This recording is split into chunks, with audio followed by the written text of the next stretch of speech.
Jai Shri Radhakrishna. Welcome to Sangeeta's kitchen. कशा आहात तुम्ही सर्वजण? मस्त आहात ना? मस्तच राहा, चांगले चांगले पदार्थ बनवत राहा आणि खात राहा. तर हे पहा, आज मी माझ्या मिस्टरांच्या टिफिनसाठी छान अशी भेंड्याची भाजी बनवलेली आहे.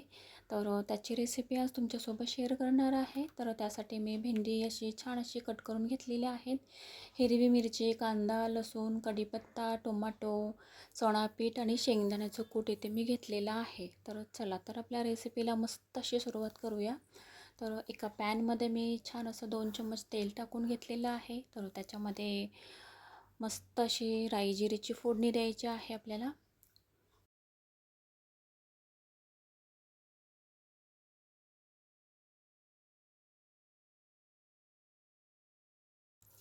राई जिरी तर छान अशी मस्त अशी तडतडली आहे. तर त्याच्यामध्ये आपल्याला आता कांदा टाकून घ्यायचा आहे.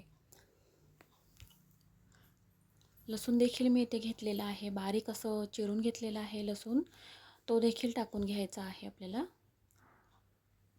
आणि कढीपत्ता मी बारीक असं चिरून घेतलेला आहे,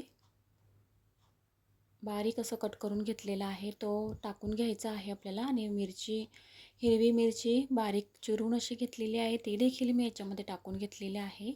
आणि हे सगळं मिश्रण छान असं मस्त असं परतून घ्यायचं आहे आपल्याला. असं मस्त असं सॉफ्ट होईपर्यंत आपल्याला परतत राहायचं आहे. तर पाहू शकता कांदा तर आपला छान असा सॉफ्ट झालेला आहे. तर आता याच्यामध्ये आपल्याला हळद टाकून घ्यायची आहे. तर इथे मी 1 चम्मच हळद टाकून घेतलेली आहे. आणि हे मिश्रण छान असं मिक्स करून घ्यायचं आहे आपल्याला पुन्हा एकदा.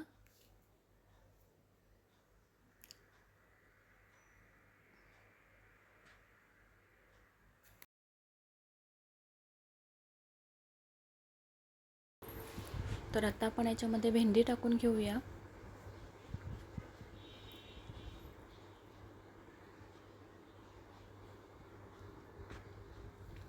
मिक्स करून घ्यायची आहे भाजी आपल्याला, व्यवस्थित अशी मिक्स करून घ्यायची आहे.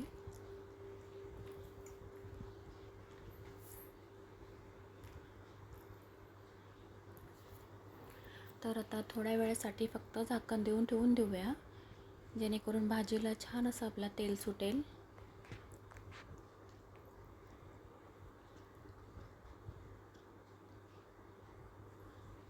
तर पाहू शकता थोडा वेळ झालेला आहे आणि भाजीला देखील आपल्या छान असं तेल सुटलेलं आहे, पाहू शकता तुम्ही. तर आता पुन्हा एकदा मिक्स करून घ्यायची भाजी आपल्याला, छान अशी मिक्स करून घ्यायची आहे.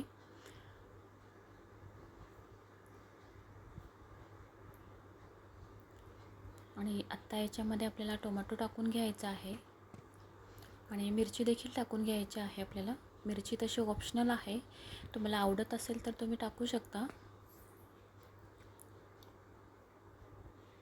आणि चवीनुसार इथे एक मीठ वापरायचं आहे आपल्याला.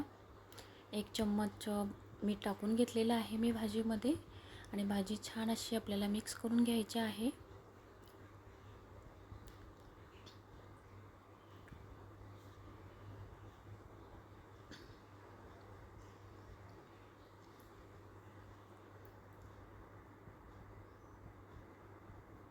भाजी तर छान अशी आपली मिक्स करून झालेली आहे. तर आत्ता याच्यामध्ये आपल्याला चणापीठ टाकून घ्यायचं आहे. तर इथे 2 चम्मच मी चणापीठ घेतलेलं आहे. तर छान असं भाजीमध्ये असं वरून असं स्प्रेड करून घ्यायचं आहे आपल्याला. मिक्स वगैरे आपल्याला करायचं नाही, फक्त असं वरून असं स्प्रेड करून घ्यायचं आहे चणापीठ आपल्याला. आणि थोड्या वेळासाठी झाकण देऊन ठेवून द्यायची आहे भाजी आपल्याला अशीच.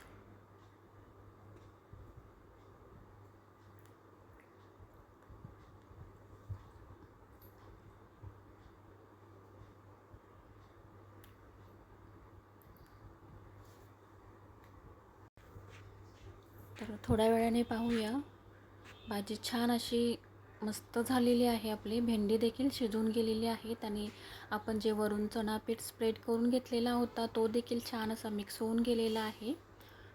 तर आत्ता याच्यामध्ये 2 चम्मच शेंगदाण्याचं कूट टाकून घ्यायचं आहे आपल्याला. चणा पीठ आणि शेंगदाण्याचं कूट टाकून घेतल्यामुळे भाजीला खूप अशी छान अशी चव लागते. तर छान अशी मिक्स करून घेऊया भाजी. आणि वरून अशी छान अशी कोथिंबीर टाकून घेऊया. तर भाजी तर आपली रेडी झालेलीच आहे खाण्यासाठी. तर ही भाजी तुम्ही चपातीसोबत खाऊ शकता, तांदळाच्या भाकरीसोबत खाऊ शकता. आणि माझी रेसिपी जर तुम्हाला आवडली असेल तर ट्राय तर तुम्ही नक्कीच करा. लाईक करा, शेअर करा, सबस्क्राईब करा. Bye bye. भेटूया पुढच्या रेसिपीमध्ये.